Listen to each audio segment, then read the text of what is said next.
Welcome to All Reading Matters, episode 3, and of the second part of my look at the books I read in 2024, according to Goodreads.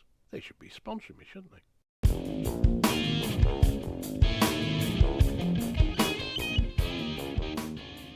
Okay, the first one on my list here is a book called Hello, Honey, It's Me, The Story of Harry Chapin. Now, if you're of a certain age, you will remember Harry Chapin. He shone brightly for a while, and the light went out very, very quickly. Certainly in the 70s, who can forget WOLD and The Cat's in the Cradle? And he had loads of other hits as well. I became a fan of his way back in the day. I always loved his songs, his delivery, his style. He was very down to earth and seemed like a decent sort of bloke. He wrote some interesting songs that you could kind of relate to. He died in a motor accident on the Long Island Expressway, and it all sort of happened very quickly, and there were rumours going around for many years about, whether it was an accident or whatever happened. This book is actually by a bloke called Ira Canton, and it is actually very good. I didn't know there was so much I didn't know about Harry Chapin for a start. It's just a very, very interesting story, how he got started and his life and the kind of person he was. It's a great read. It really is a great read, and it answers a lot of questions, and like I said, I learned a lot about Harry Chapin. Also, it explained a bit more about his music and made me listen to his back catalogue. I've been playing much more on my radio shows of late. So, yeah, Ira Canton, a great read. Hello, Honey, It's Me.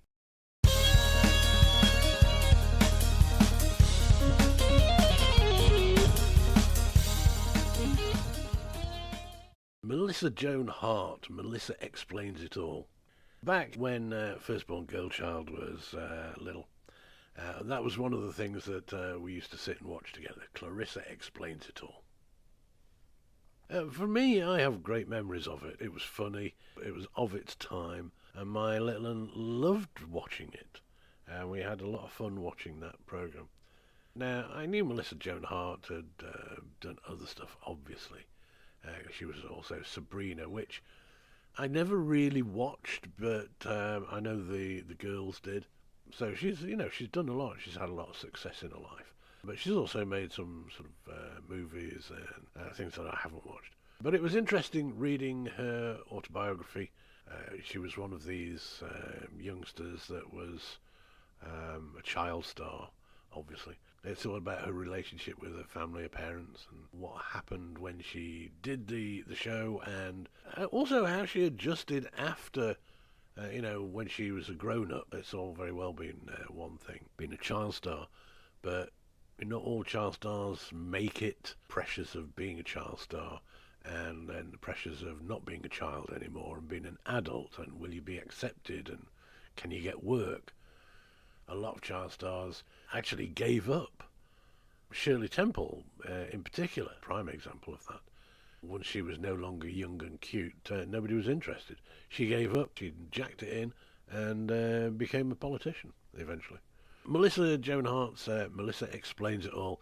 I thoroughly enjoyed reading it. I really did. I guess it has taken me back a bit to when the kids were young.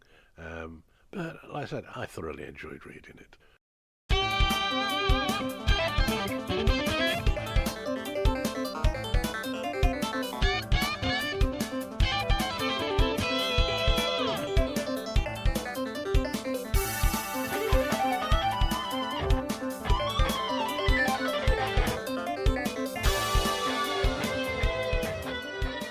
The next book on my list is called Ghost Town Living by a guy by the name of Brent Underwood.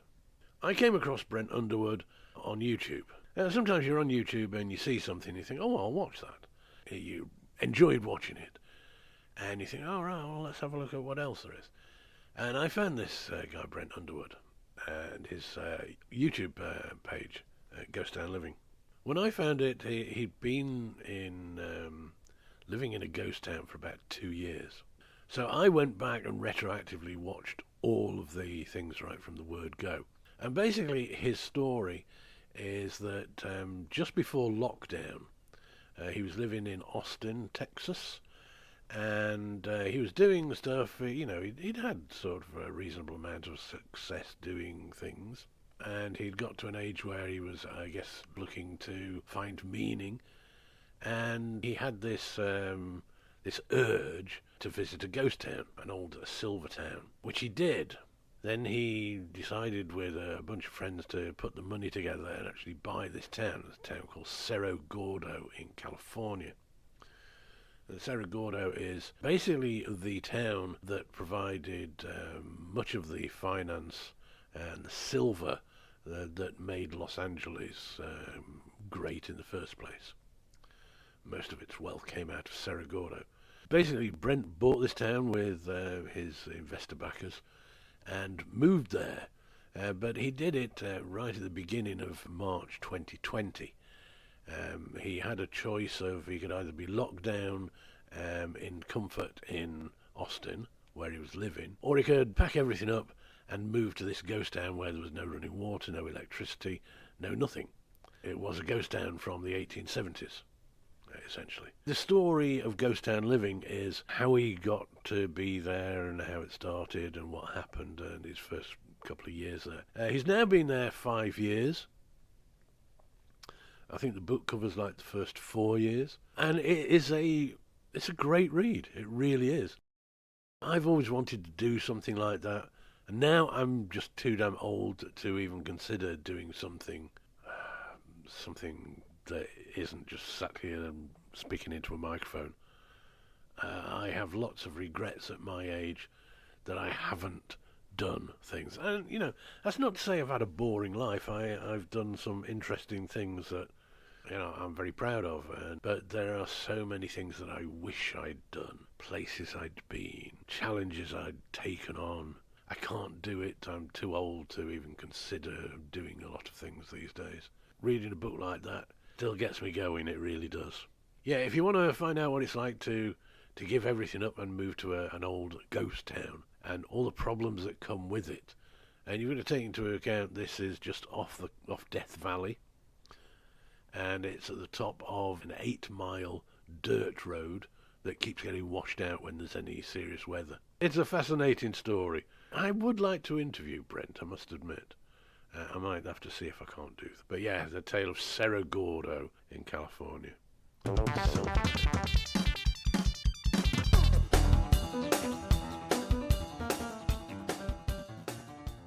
The next book on the list is something that was originally published in 1972, called We Never Went to the Moon. Written by a guy by the name of Bill Kaysing. Bill Kaysing was an engineer at Rocketdyne who would later go on to supply the rocketry for the Apollo missions.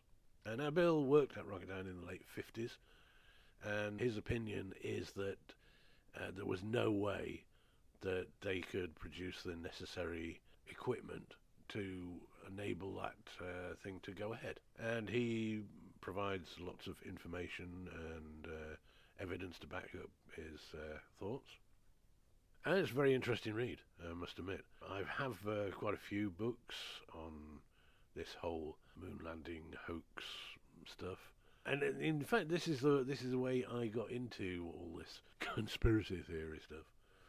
I got into an argument with a bloke about 15, 16 years ago who said that the moon landings were faked. Didn't happen. And I said, because it did. I remember watching it on TV. He said, no, you didn't.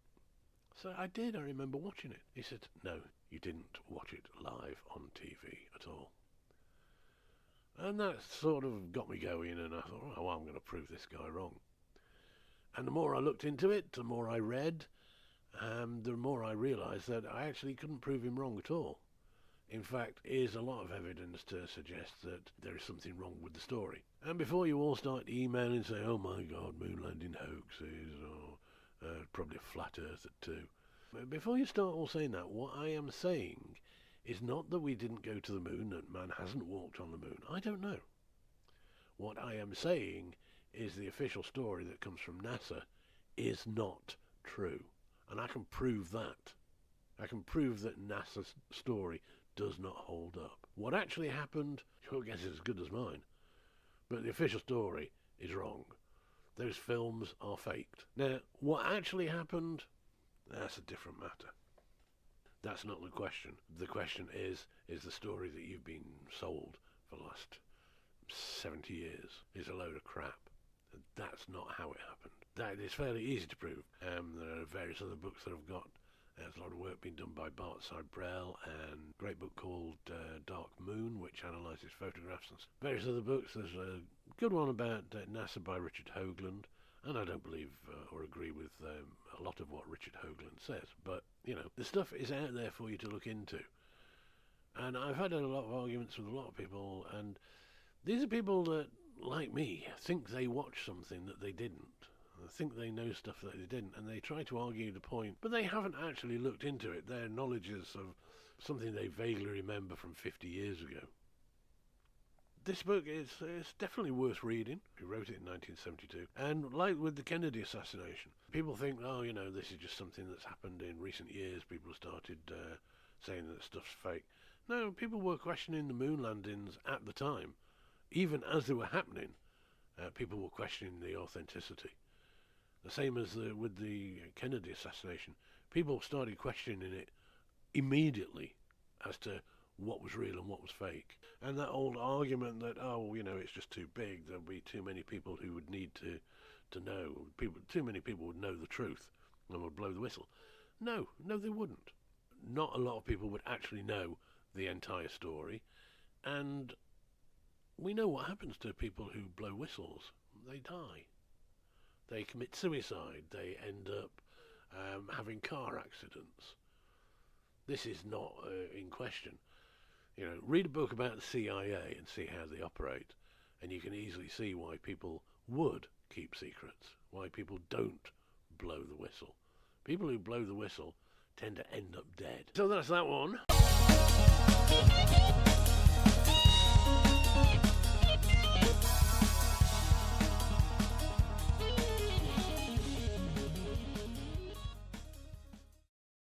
So moving on from where we never went to the moon,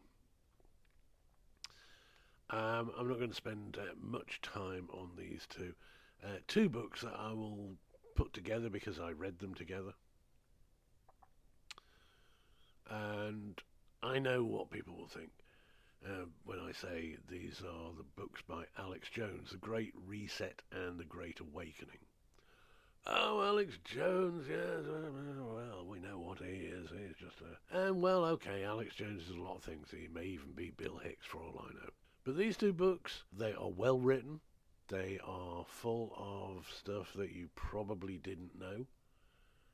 It's all very true and accurate, and it's very difficult to argue with. The conclusions that are drawn from the information, that's up to you to decide what you believe. I know what I believe, and I tend to agree with Alex in that these things, they are happening. We are living in a strange world that is becoming increasingly authoritarian and totalitarian.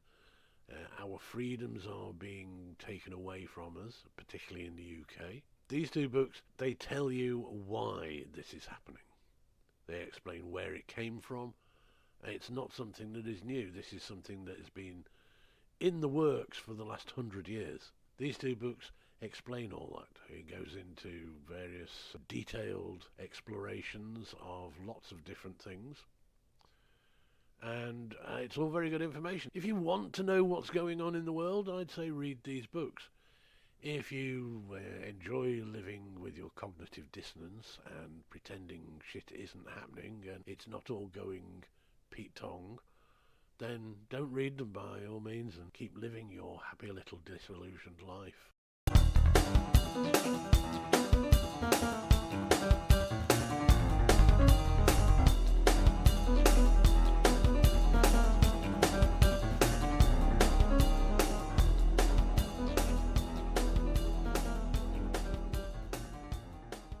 That's bad to get to listening, isn't it? Alienate your listeners. That's the way to do it. So this is the end of the second part of books I read in 2024, according to Goodreads. Join me for the next part, and remember, all reading matters, because it does.